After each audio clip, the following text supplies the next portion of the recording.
Nagbalik ang binastad niya na utusan lamang. Nanlamig siya sa ginawa nito nang muli silang magkita. Kung bago ka pa lang sa channel na ito, Ate Jane TV, huwag kalimutang pindutin ang notification bell and subscribe button. Sana po hindi naman malaking abala sa inyo ang pagpindot ng subscribe button dahil ang kapalit po nito ay ang pagsuporta para makapag-produce ng mga libreng stories sa mga channels ni Ate Jane. Maraming salamat! Mabait at matulunging bata. Isa lang yan sa mga salitang madalas na ginagamit ng ibang tao sa tuwing ilalarawan nila ang batang si Jeline. Lumaki ito sa isang maliit na pamilya.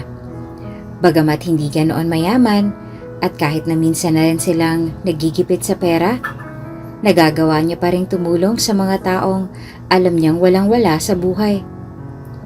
Malambot ang puso nito, lalo na sa mga ligaw na hayop sa lansangan.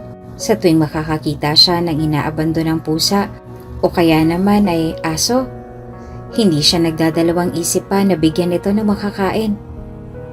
Napakawalang puso naman ang nagtapon sa'yo rito. Sambit niya sa sarili bago dinampot ang isang kuting na kanina pa sumasama sa kanya. Marami na tayong alaga sa bahay, Jeline. Saad ng tatay niya nang makasalo nila ito sa hapunan. At saka wala na tayong maipapakain dyan sa kanila. Hindi rin naman masamang tumanggi sa paghingi ng tulong ng iba, anak. Pero tayo, nakakaawa po kasi siya kaya kinuha ko na. Lumingon ang tatay niya sa pusa at muling bumuntong hininga, lalo na nang makita nito ang sugat sa hita ng kuting na kinuha ng anak. May sugat pa siya, nak. Naku, wala tayong pera para maipadala siya sa veterinaryo. Muli nitong saad na tila ba gusto pang magbago ang desisyon ng maliit na bata. Mamamatay lang siya dito, Jeline. Aalagaan ko po siya, tatay. Muling pamimilit ang anak na dismayado niya na lang na inilingan. At isa pa po, maliit na sugat lang naman ang nasa hita niya. Nakangiting humaplos sa hita ng tatay niya ang asawa nito na para bang sinasabi rito na hayaan na ang batang magdesisyon. Pagbigyan mo ng anak mo, mahal. Aniya, huwag ka mag-alala dahil pagsasabihan ko na siya sa susunod. Huminga ng malalim ang tatay niya bago muling lumingon sa anak na ngayon ay abala sa paghaplos sa ulo ng kawawang kuting. Sige, pero yan ang huli, ha? Pangako, tay! Nakangiti nitong sagot bago lumingon sa kuting. Narinig mo yun, Penny? Dito ka na raw titira magmula ngayon. Nakangiti nilang pinagmasdan ng anak. Hindi man nila aminin, pero natitiyak nilang proud sila sa sarili nila na napalaki nila ng maayos ang anak nila. Kahit na hindi sila perpektong magulang. Ginawa nila ang lahat ng makakaya nila upang hubugin bilang isang mapagmalasakit at matalunging bata ang anak nilang dalawa. Sobra pong ibinigay niyong sukle, Ale. Sambit ni Jeline bago ibinalik sa matandang tendera ang perang sumobra sa sukli niya. Agad itong kinuha ng matanda at halos hilamusan ang muka nang dahil sa dismaya sa sarili. Naku, pasensya ka na, iha. Paumanhin nito, nanginitian ng bata. Ay, siguro napapagod lang ako. Mabuti na lang at tapat ka. Hindi tulad ng iba dyan na hindi nagbabalik ng sukle. Ngumiti siya sa matanda at sumagot. Hindi naman po ako tinuruan ng mga magulang ko na samantalahin ng ibang tao. Ang sabi rin po nila, mas malaki raw pong mawawala sa akin kapag kinuha kong hindi naman po pagmamay-ari. Kaya naman pala napakabuti mong tao. Puri na matanda sa kanya na tinanguan niya. Very proud siguro sa iyong mga magulang mo, ano, Ineng? Dahil sa mga prinsipyo mo sa buhay. Ano po yung prinsipyo, Ale? Natawa ang matandang babae sa kanya bago nagkibit ng balikat. Saka mo na lang alamin ang tungkol sa bagay na yon. Basta't ipagpatuloy mo lang ang ugali mong yan. Muling bumalik ang Ali sa loob upang dagdagan ang tinapay na binili ni Jeline sa kanya. At dahil mabuti kang bata, heto may premyo ka sa akin. Ay hindi na po Ali, aniya na hindi pinakinggan ng matanda. Baka po magkulang ng paninda ninyo. Walang magkukulang sa'yo kung tumulong ka sa kapwa mo, sambit ng matanda bago inabot sa kanya ang paper bag na naglalaman ng mga tinapay. Mag-ingat ka sa pag-uwi ha? Maraming sasakyan sa daan. Maraming salamat po, Ale. Nakangiting naglakad pabalik ng bahay si Jeline. Paulit-ulit niyang binilang ang sobrang tinapay na binigay sa kanya ng may-ari ng panaderya. At nang matapos sa pagbibilang, ay nakangiti siyang nag-angat ng tingin. Mabilis na nangunot ang noon niya nang makita niya ang gusgusing matanda na palagi niyang inaabutan ng barya noon. Manong! Nakangiti niyang tawag rito. Agad na sumilay ang ngiti sa labi ng matandang lalaki nang muli niyang makita ang batang palaging tumutulong sa kanya noon. Wala na po kayo sa bayan? Pinaalis na ako ng mga tano doon sagot ng matanda habang nakaupo sa mga pinaglumaang karton. Nasa gilid sila ng daan, sa tapat mismo ng simbahan. Kahit maraming tao ang napapadpad sa gawin ng matandang lalaki, wala man lang naglakas ng loob na abutan siya ng pagkain. Bakit po, Manong? Dahil raw may amoy ako. Malungkot na sagot ng matanda bago ngumiti sa bata. Hindi ko alam na dito kayo nakatira. Opo. Nakangiting tumango sa kanya ang bata bago tumuro sa eskinita papasok. Doon po kami sa may pulang gate nakatira. Kung wala po kayong makakainan, pwede po kayong pumunta ron para makikain. Naku, Iha, wag na. Nakakahiya naman sa mga magulang mo kung makikikain pa ako sa inyo. Naku, mabait pong mga magulang ko, Manong. Sagot ng bata bago kumuha ng isang perasong tinapay sa paper bag na dala niya. Heto po, may sobra po akong tinapay rito. Baka po hindi pa po kayo kumakain. Naku, Iha, wag na. Paulit-ulit na pagtangi ng matanda na di kalaunan ay tinanggap niya rin nang dahil sa labis na gutom. Maraming salamat, Iha. Pagpalain ka nawa ng Panginoon. Muli siyang nag-abot ng barya sa matanda. Hindi na po ako makakadaan ng Minimart Kayo na lang pong bumili ng panulak para sa tinapay. Naku, maraming salamat, Iha. Kulang ang binili mo, Jeline. Puna ng nanay niya pagkatapos sumilip sa paper bag na inuwi niya galing panaderya. Nagkamali ba ng bilang si Aling Bebang? Ay, hindi po, Nay. Mabilis na sagot ng anak na ikinakunot ng noo niya. Baka po nahulog ko lang nang hindi ko na malayan kanina. Pasensya na po. Alam ng nanay ni Jeline na nagsisinungaling ito dahil naroon siya at nasaksihan niya kung paanong nakipag-usap ang anak niya sa matandang pulube at kung paano niya itong binigyan ng tinapay. Ngunit sa halip na pagalitan ng anak, marahan niya itong hinaplos sa mukha at lumuhod sa harapan nito upang maglibel ang tinginan nilang dalawa.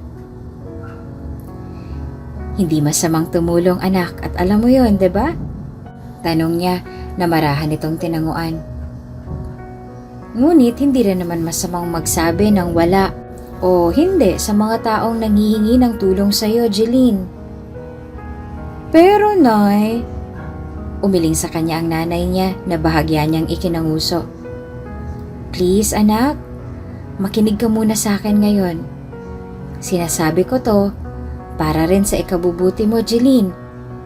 Magkaiba ang paghingi ng tulong sa pananamantala. At wala ka pa sa wastong edad, kaya hindi mo pa naiintindihan ang mga sinasabi ko. Pero alam kong maiintindihan mo rin ako sa paglipas ng panahon, anak. Muli siyang huminga ng malalim at ngumiti sa anak upang iparating dito na hindi siya nagagalit. Gusto niya lang namang iparating sa anak ang kaisa-isang rule na natutunan niya sa buhay. At iyon ay ang huwag magpakita ng kahinaan sa mga taong alam niyang sasamantalahin lang ang kabutihan ng anak niya. Hindi lahat ng taong humihingi ng tulong sa iyo ay kailangan talaga ng tulong, anak. Pwedeng ginagamit ka lang nila o hindi naman kaya ay sinasamantala lang nila ang kahinaan mo. Paano na lang kung sa'yo na lang sila umasa? Paano kung hindi na sila gumawa ng paraan at umasa na lang sa'yo? Paliwanag niya sa anak bago muling huminga ng malalim at humawak sa magkabila nitong braso. Bata ka pa, anak, at alam kong hindi mo pa masyadong naiintindihan ang pagtakbo ng mundo. Kaya please lang, anak, huwag mong ipakita sa lahat ng tao na mabuti ang puso mo. At piliin mo lang ang mga taong tutulungan mo talaga. Okay lang ba yon, Jeline? Naiintindihan mo ba ang ipinaparating ko sa'yo? Opo, Nay. Malungkot nitong sagot sa kanya na ikinahinga niya ng malalim. Naiintindihan ko po. Kahit na napagsabihan na ng ina, patuloy pa rin si Jeline sa pagtulong niya sa mga taong kapuspalad. Hindi niya kayang tiisin ang mga ito. Kaya naman sa tuwing may sobra siya sa baon niya, dito na pupunta ang ilan sa mga ipon niya. Nasaan na kaya si Manong? Tanong niya sa sarili nang mapansing wala na roon ang matandang tinutulungan niya. Nang mapadaan siya sa panaderya ni Aling Bebang, halos manlaki ang mga mata niya sa gulat nang makita ang matandang lalaki na naroon at abala sa pagtulong kay Aling Bebang sa panaderya. Nakita ng matandang lalaki si Jeline, kaya naman agad siyang pansamantalang tumigil sa pagtatrabaho at inaya ang bata na pumasok sa loob. Gumiti sa kanya si Aling Bebang, kaya naman tumango siya rito at sumunod sa matandang lalaki. Gulat ka, no? Natatawang tanong ni Aling Bebang sa bata, kasabay ng pag-iling. Nakita ko si Dionisio sa tapat ng simbahan nung nakaraang linggo. At nakita rin kitang tinutulungan siya. Kaya naman alam ko sa sarili kong mabait ding tao itong kaibigan mo. Kaya kinuha ko siya. Talaga po? Natutuwang tanong ni Jeline sabay lingon sa matandang lalaki. Hindi na po kayo titira sa lansangan yan, Manong. Tama ka. Sagot ng matanda sa kanya bago ngumiti at lumuhod sa harapan ng bata. Marahan niyang kinuha ang kamay ng bata at marahang ngumiti rito. Ganito ang resulta ng kabutihang ginagawa mo sa kapwa mo, iha. Hindi mo lang alam kung gaano ako nagpapasalamat sa kabutihang puso na meron ka. Kasi kung hindi dahil sa'yo, hindi ko makikilala si Aling Bebang. Kung hindi rin dahil sa'yo, baka hanggang ngayon ay nasa lansangan pa rin ako nakatira. Si Jeline ang naging dahilan kung bakit kahit na papaano ay guminhawa ang buhay ni Mang Dionisio. May kwarto na siyang tinitirhan na si Aling Bebang ang nag-provide. Binibigyan niya rin ito ng alawan sa pang-araw-araw, kaya kahit na papaano ay nakakaipon rin ito ng para sa sarili niya. Nakarating na sa nanay ni Jeline ang balita tungkol sa matandang hinusgahan niya nitong nakaraan. Kaya naman abot-abot ang kahihiyan niya para rito. Hindi niya lubos maisip na ang anak niya rin pala ang magiging dahilan upang gumanda ang buhay ng isang matandang nakatira lang sa lansangan noon.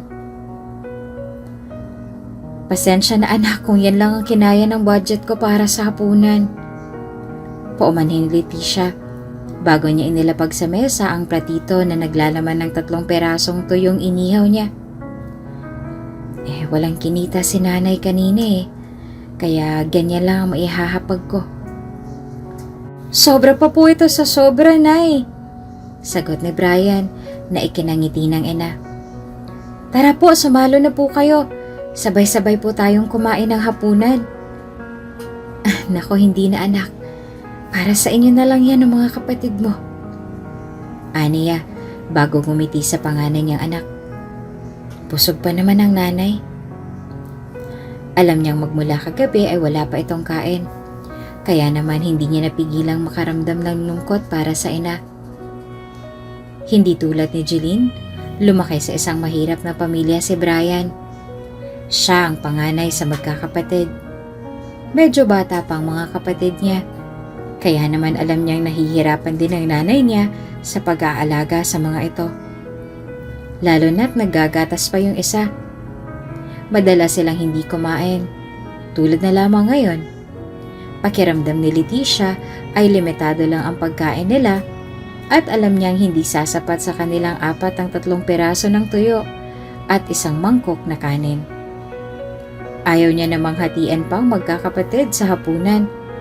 Kaya naman kahit na humilab na rin ang sikmura niya sa gutom, mas minabuti niya na lang na magsakripisyo para sa anak.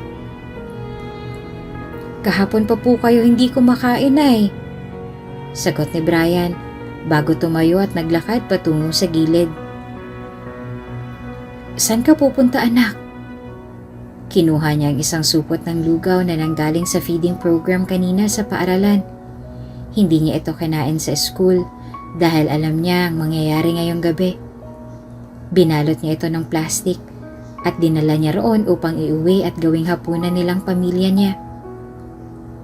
"Saan galing yan, Brian?" "Nagkaroon po ng feeding program kanina sa school, Nay." "At hindi mo kinain doon?" Nahihiyang tumango si Brian na ikinahinga ng malalim ni Leticia.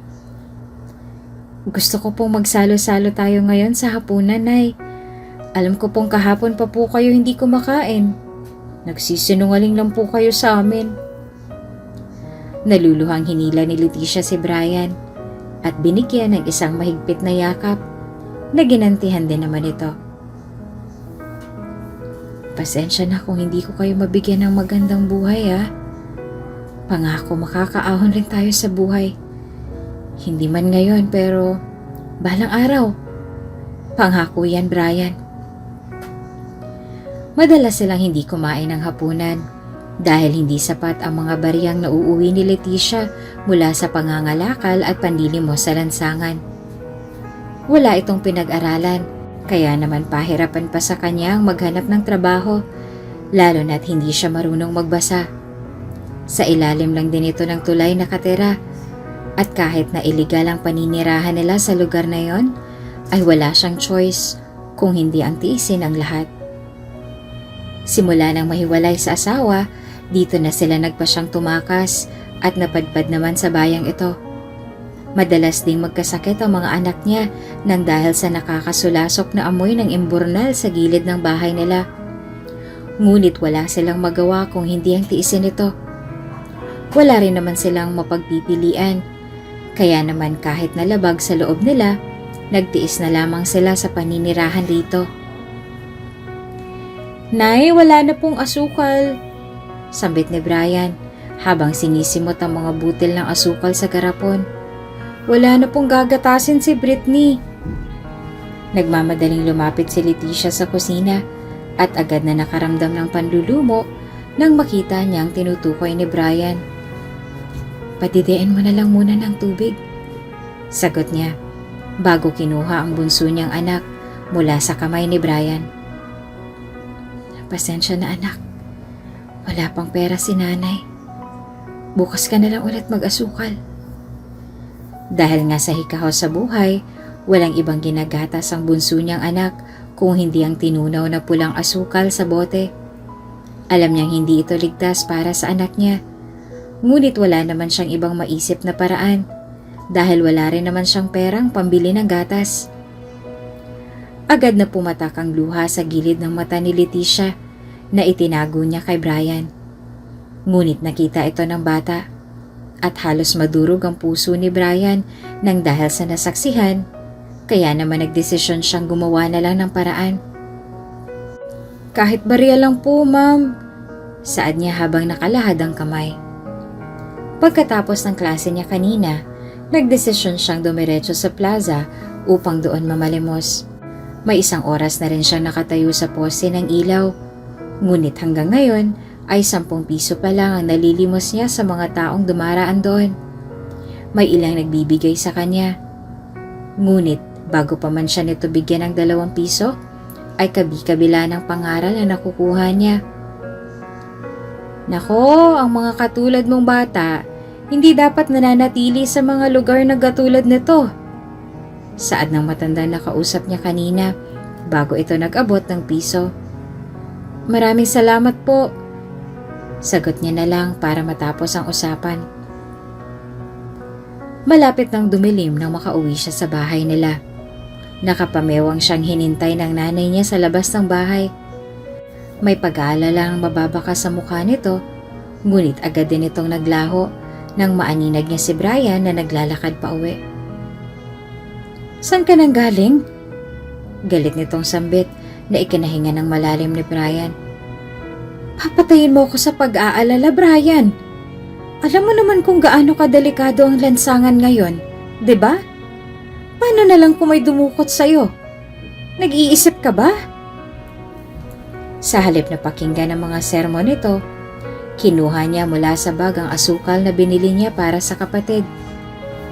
Nabigla si Leticia nang inabot nito sa kanyang asukal na binili ng anak. Saan nang galing ang perang pinambili mo dyan? Hindi na po mahalaga yun, Nay. Sagot nito bago niya ito nilagpasan upang makapasok sa loob. Nandito na ako, Brittany! Brittany! Mabilis na hinila ni Leticia sa braso ang anak at galit na binalingan ng tingin. Huwag na huwag mo akong tinatalikurang bata ka. Ang sabi ko, saan mo nakuha ang perang pinambili mo rito? Numalimos po ko. Sagot ni Brian na ikinatigil ni Leticia sa gulat. Hindi ko po kayang tingnan yung kapatid ko na umiinom ng tubig sa bote. Asukal na lang pong dinidede nila. Ayoko pong maranasan nila kung anong naranasan ko dati. Mabilis na kinuha ni Leticia ang braso niya at tuluyan na siya nitong niyakap. Pasensya ka na kung napagtaasan ka ng boses ni nanay. Pasensya na, anak. Nang dahil sa guilt sa nangyari, ipinaintindi niya na lang kay Brian ang gusto niyang mangyari sa mga susunod na araw. Gusto niya na ito na lang ang magbantay sa mga kapatid niya at siya na lang ang maghahanap ng pera sa lansangan. Tulad ng ginawang panlilimos ni Brian noong nakaraan. Palimos po, Ale. Taas kilain siyang pinagmasdan ng ingratang babae na hinihingan niya ng barya. Ang buong akala niya ay huminto ito upang bigyan siya ng kaunting tulong. Ngunit mukhang nagkamali siya sa naisip niya nang makita niyang nag-ibang templa ng babae nang humarap ito sa kanya. Mukha namang maayos ang pangangatawan mo. Bakit hindi ka magtrabaho? Singhal nito. Lumingon sa direksyon nila ang lahat ng tao sa plaza. Ang ilan sa kanila ay nagbulungan habang nakatitig sa kanya. Walang nagawa si Leticia kung hindi ang yumuko na lang sa kahihiyan, lalo na nang nagpatuloy ang babae sa paninigaw. Ang dami-daming trabaho na pwede mong ma-applyan? Bakit hindi ka mamasukan? Insulto nitong tanong na mas lalo niyang ikinaliit sa sarili. Tingin mo ba'y may mga taong tutulong sa'yo sa ginagawa mo? Ang kapal rin naman ng apog ng mga katulad niyong mga pulube para hingin ng mga barya ng mga taong naghihirap sa trabaho tulad ko. Kung hindi ka magbibigay, manahimik ka na lang. Sigaw ng isang tendero, dahilan upang bumalik ang tingin sa kanya ng matandang babae. Ang dami mong satsat. Hindi ka na nga nakakatulong nang mamata ka pa. Isa ka pa. Duro niya rito. Kung hindi dahil sa mga katulad mong konsentidor, hindi sana malalagi sa lansangan ng mga patapong tao na katulad ng babaeng to. Kung ayaw mong tumulong, di lagpasan mo. Sabat naman ng iba. Ang dami mo ring ebas, no? Feeling entitled yan? Isa pa kayo, mga mangmang. Habang parami ng parami ang mga sinasabi niya, mas lalo lang ding dumarami ang mga taong ipinagtanggol si Leticia sa kanya. Bago pa man siya kuyugin ng tao sa bayan, mas minabuti na lang ng matandang babae na umalis sa lugar na yon nang bubulong-bulong. Ayos ka lang ba? Tanong ng ilan kay Leticia na nakarinig ng mga pangiinsulto sa matandang babae. Huwag mo nang isipin ang mga sinabi ng matandang yun. May problema kasi sa pag-iisip, kaya kung ano-ano na lang nasasabi. May punto naman siya. Sagot ni Leticia sa kanila na ikinalungkot ng mga ito. Kasalanan ko naman talaga kung bakit nagalit siya. Lumalaki lang ang ulo namin sa tuwing makakatanggap ng tulong galing sa mga katulad ninyo. Nako, wala kang kasalanan, ate. Hindi lang talaga patas ang mundo. Sumabat ang tenderong nagtaboy sa babae kanina. Hindi naman sa pangingialam, ha? Bakit kaya hindi mo subukang magtayo ng negosyo? Kahit na mag-sidewalk vendor ka lang muna. Magbenta ka ng mga sigarilyo at candy sa terminal. Makakaipon ka kapag nagnegosyo ka. Wala akong pampuhunan, kuya. Sagot niya na marahang tinanguan ng mga tinderang nakikiisyoso magmula pa kanina. Kung pumasok ka kaya sa karinderya ni Aling Susan? Suhestyon ng isa na peke niyang initian at inilingan. Ang balita ko'y naghahanap raw ng tendera si Susan. Diploma lang ang kailangan mo, iha. Magpasa ka lang ng diploma sa store niya. Di po ako nakapag-aral. Mahina niyang tugon na ikinalungkot ng lahat. Lumapit ang isang babae sa gilid niya at nagtaas ng kamay upang magbigay ng suhestyon. May alam akong trabaho. Kahit na hindi ka nakapagtapos ng high school. Basta't marunong ka magbilang ng pera at mag-inventory. Pasok ka rito. Sambit nito. Muli siyang yumuko sa kahihiyan bago muling nagsalita. Hindi po ako marunong bumasa at magsulat. Hindi po ako nakapag-aral eh. Sa kabilang banda, patuloy lang si Brian sa pagpapatahan sa kapatid niyang kanina pa umiiyak. Malalim na ang gabi, ngunit hanggang ngayon ay wala pa rin si Leticia. Wala naman itong nabanggit sa kanya na malilate siya ng pag-uwi, kaya naman hindi na iwasan ni Brian ang magtaka. Nang maaninag niya na ito sa labas, dali-dali niya itong sinalubong ng yakap. Lalo na nang makita niya itong malungkot. Alam niyang may pinagdaraanan ng nanay. Ayaw niya rin namang mabastos ito kung magtatanong siya, kaya naman sa halip na questionin ito, ay nagdesisyon na lang siyang yakapin ito at nang sa ganon ay mabawasan ang lungkot nito. Nagpatuloy ang araw ni Brian. Sa tuwing may feeding program sa school, nagbabaon na siya ng plastic upang iuwi sa mga kapatid ang kakainin niya sana roon.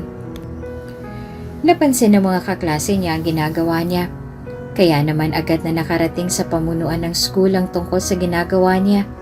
Nang dahil sa nangyari, hindi na nagdalawang isip pa na tulungan ng pamunuan ng paaralan si Brian at ang pamilya na, lalo na nang malaman nitong tungkol sa buhay nila ng pamilya niya. Maraming salamat po talaga, sir. Natutuwang pasasalamat ni Leticia nung inoferan siya ng trabaho sa school bilang janitress na natutuwa niyang tinanggap. Hulog po kayo ng langit sa mga katulad kong mahirap lang. Nako, walang anuman, ma'am. Sagot nito bago ngumiti sa kanya. Pagbutihin mo lang ang magiging trabaho mo rito. Kahit na may trabaho na si Leticia, nagpatuloy lang din naman sa pamamalimos sa plaza si Brian. Bagamat nanggigitata ang uniforming gamit niya, sinikap niya pa rin magpatuloy sa ginagawa. Hindi tulad sa nangyari kay Leticia. Maraming naawa kay Brian. Kaya naman kahit na papaano ay kumikita siya ng 50 tuwing hapon. At ito ang ginagamit niya sa tuwing may project siya sa school. Wala siyang pasok kinabukasan. Kaya naman sa halip na magpalipas ng oras sa bahay, nagdesisyon na lang siyang umupo sa sidewalk habang may bitbit na lata. Wala siyang ibang damit, kaya naman ang sira-sira, ngunit paborito niyang t-shirt ang isinuot niya bago siya dumiretso sa pwesto ni Mang Dionisio dati. Doon siya umupo at naghintay ng mga taong mag-aabot sa kanya kahit na kaunting halaga lang. Ito, ibigay mo to sa parents mo. Bilin ni Aling Bebang sabay abot ng paper bag kay Jeline. Bilin ni mama mo yan. Huwag kang mag-alala dahil bayad na yan kahapon pa. Sige po, Ale. Mag-iingat sa daan pa uwi ha. Bilin naman ni Mang Dionisio na nakangiti niyang tinanguan. Baka naman kung saan-saan ka pa dumiretso niyan. Didiretso na po ako sa bahay at kanina pa po naghihintay si tatay doon. Sagot niya bago siya nagpaalam sa dalawa at lumakad palayo. Sa daan pa uwi ay hindi na iwasan ni Jeline ang mapatitig sa batang lalaki na nakaupo sa dating pwesto ni Mang Dionisio. Sira-sira ang damit na suot nito at madumi rin ang balat nito na animong pinahiran ng uling at lupa. Base sa mukha nito, mukha itong malungkot at nagugutom. Dahil sa angking kabaitan, hindi na nagdalawang isip pa si Jeline na lapitan ng batang lalaki.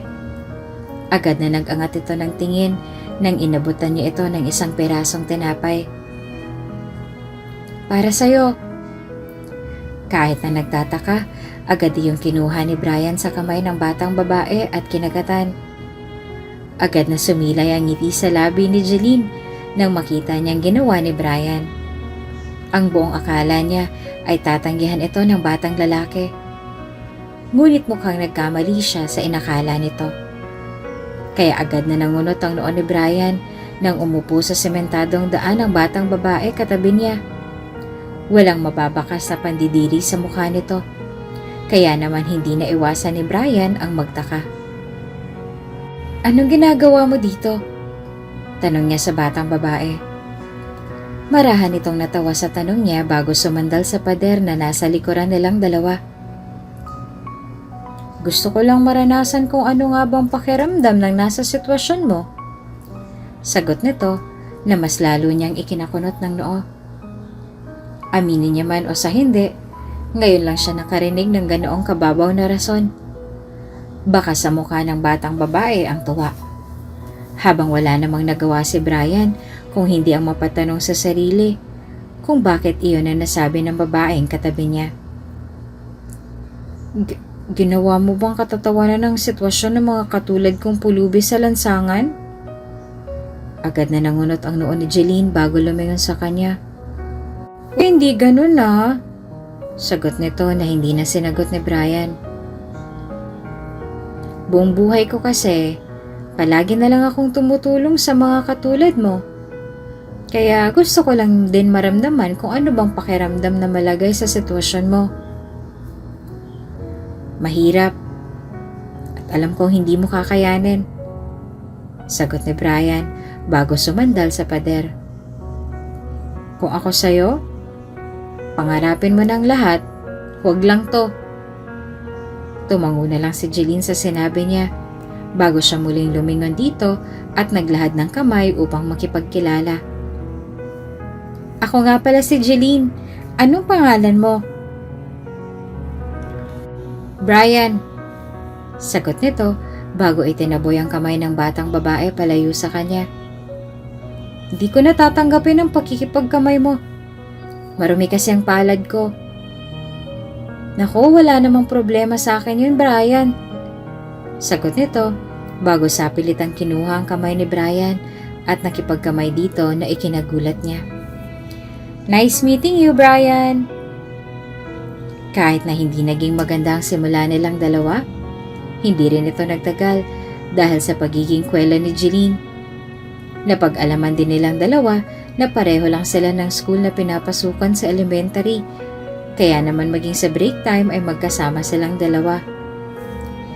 Minsan ay nagtutulungan din sila, lalo na sa tuwing nahihirapan ng isa sa kanila sa mga project. Dahil nga sa kulang sa kagamitan si Brian, si Jeline ang nagpo-provide ng mga materyales na gagamitin nilang dalawa. Sa tuwing nahihirapan naman si Jeline sa pagsusolve ng mga math problems, si Brian ang nandyan upang saklolohan siya. Lalo na't may angkin din itong talino na namana niya sa ama. Hindi kasi ganyan ang pag-solve dyan, Jeline. Natatawang reklamo ni Brian. Kahit na napipiko na siya sa paulit-ulit niyang pagtuturo kay Jeline sa problem na yon. Unahin mo kasi munang kunin tong absolute value ng mga numbers. Tapos kapag natapos ka na, tsaka mo siya isubtract sa smaller. Aba, tumataas yata ang grades mo sa math, anak. Natutuwang tanong ng tatay na ipakita niya rito ang marka niya sa mathematics. Nakakapagpasa ka na ba ng mga project, anak?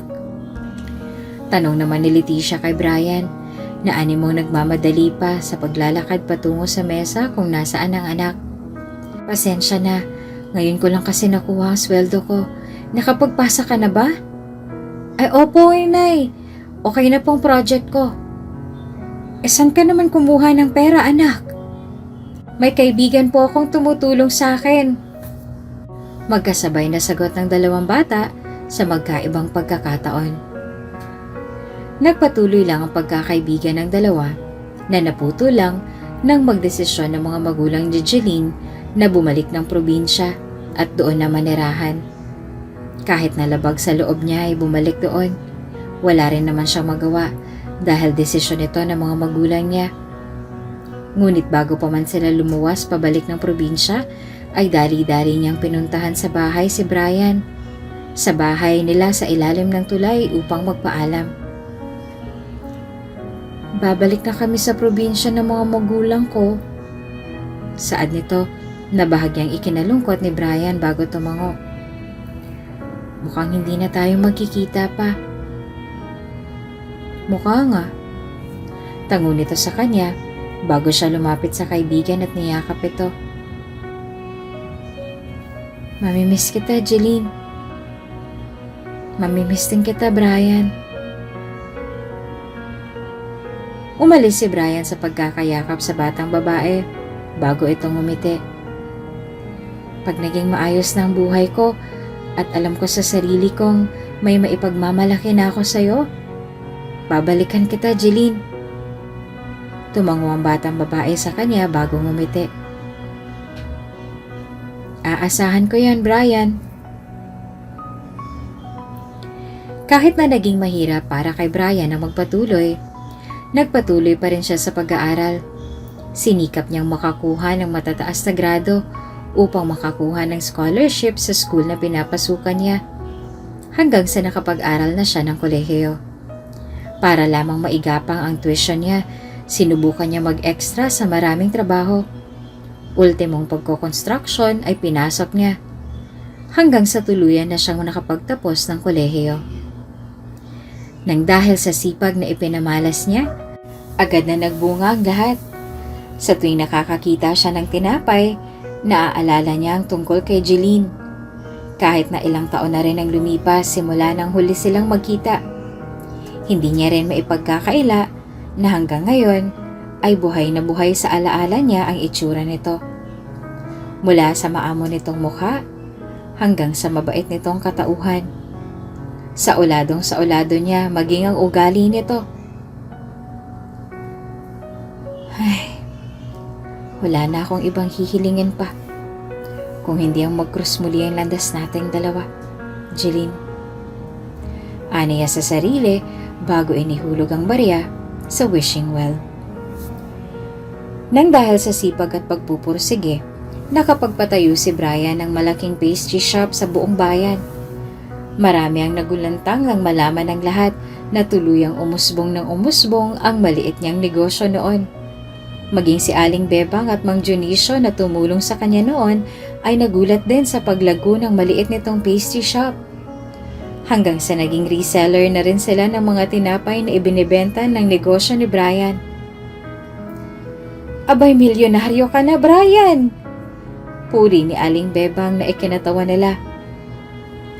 Alam mo, sa tuwing nakikita kita, naaalala ko rin si Jeline. Kamusta na kayang batang yun? Simula kasi nung bumalik sila sa probinsya nila, abay hindi na siya muling nagpakita pa rito. Baka nga may pamilya na rin yun. Saad naman ni Mang Dionisio na ikinalaho ng ngiti ni Brian. Kay gandang bata nun eh. Kaya paniguradong may pamilya na rin siya. Ay basta, kung nasan man siya naroon, hangad kong kaligayahan niya. Muling saad naman ni Aling Bebang kasabay ang pagngiti. Kung hindi dahil sa kanya, baka nga wala na rin ako ngayon. Sobrang bait talaga ng batang yon. Sa tuwing may problema ako, palagi siyang nandyan. Mas lalong limuko si Brian sa kinatatayuan niya habang pinapakinggan ng dalawa. Sana nga naging matinurin ang asawa niya. Swerte niya dahil mabuting tao ang batang yon. Hindi rin. Pagsalungat ni Mang Dionisio na ikinataas ng kilay ni Aling Bebang. Malayo na, may asawa na yun ngayon.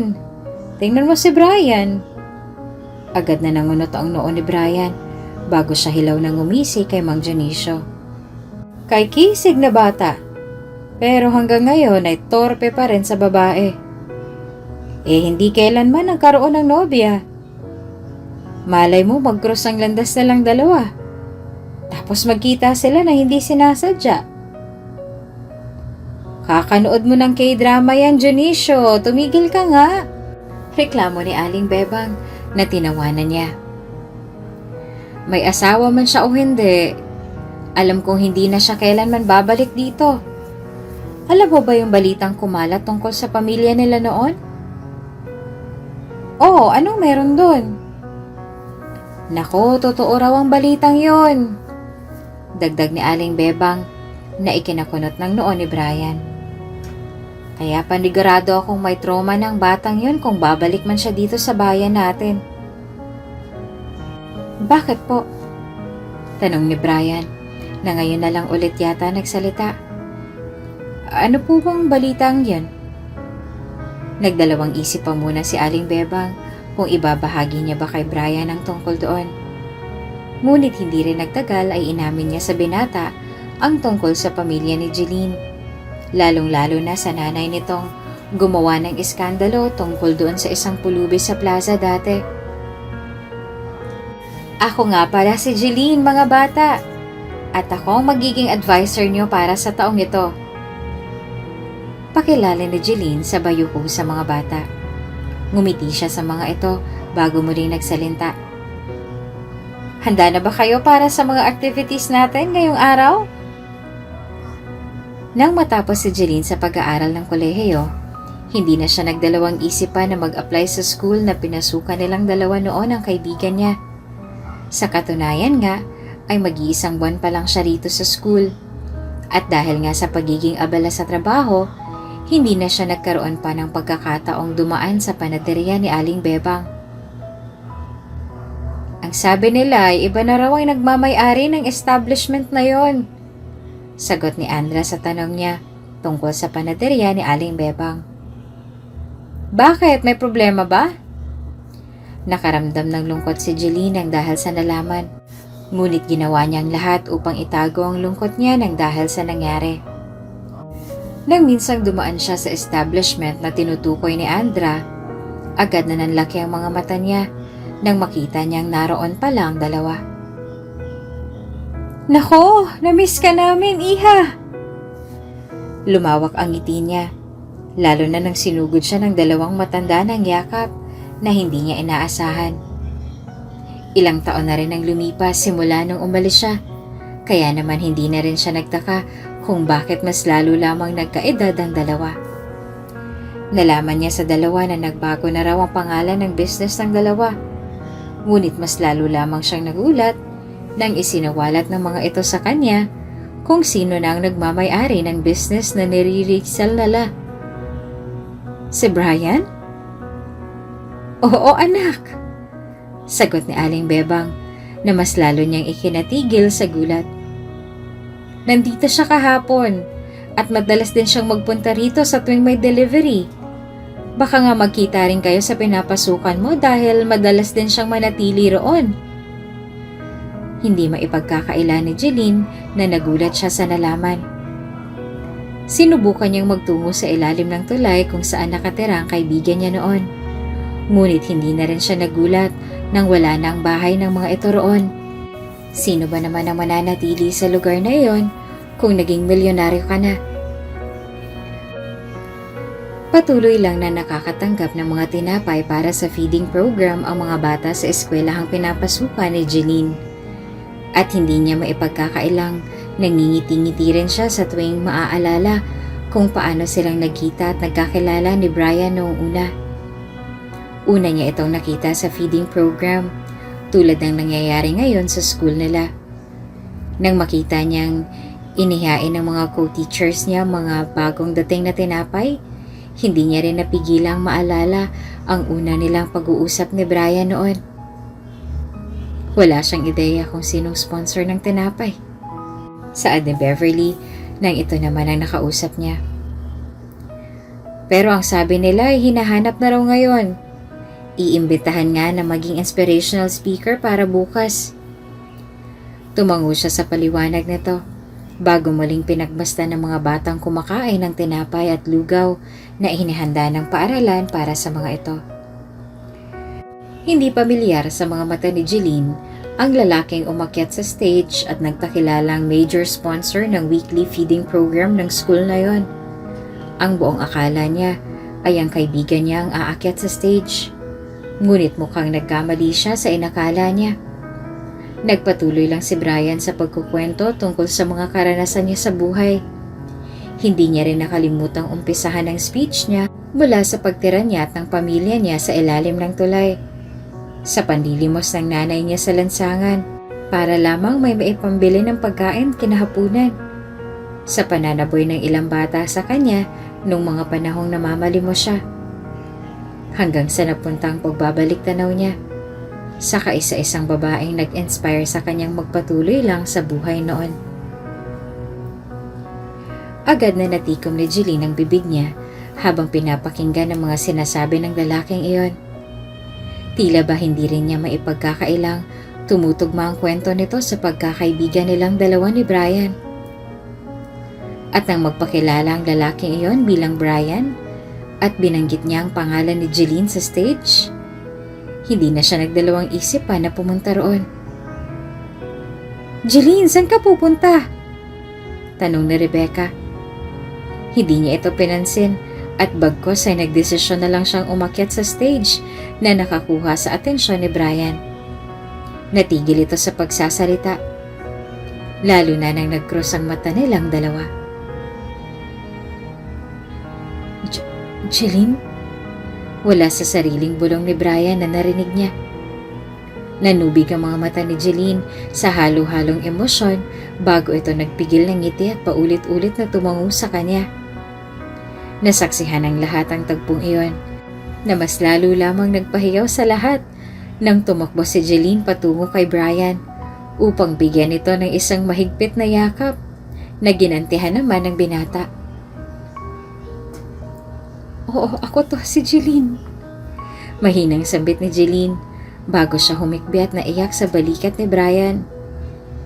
Nangingiting tumango si Brian sa kanya kasabay ng paghigpit ng yakap nito sa dalaga. "Alam ko, dahil kilalang kilala kita, Jeline." Sambit niya kasabay ng pagbuntong hininga at pagngiti sa sarili. "Nakita rin kita. Matagal kitang hinanap." "Nandito na ako, Brian." Usal ni Jeline. "Nandito na ako." Sa paglipas ng buwan, nagdesisyon si Brian na ligawan si Jeline hanggang sa sinagot niya ito at niyaya niya itong pakasalan. Kahit na naging mag-asawa ng dalawa, hindi pa rin nakalimot ang mga ito na tumulong sa kapwa sa pamamagitan ng pag-donate sa mga charities. At doon na nagsimula ang pangarap ng dalawa, ang tumulong sa mga kapuspalad na pinagdaanan din nila noon. Kung bago ka pa lang sa channel na ito, Ate Jane TV, huwag kalimutang pindutin ang notification bell and subscribe button. Sana po hindi naman malaking abala sa inyo ang pagpindot ng subscribe button dahil ang kapalit po nito ay ang pagsuporta para makapag-produce ng mga libreng stories sa mga channels ni Ate Jane. Maraming salamat!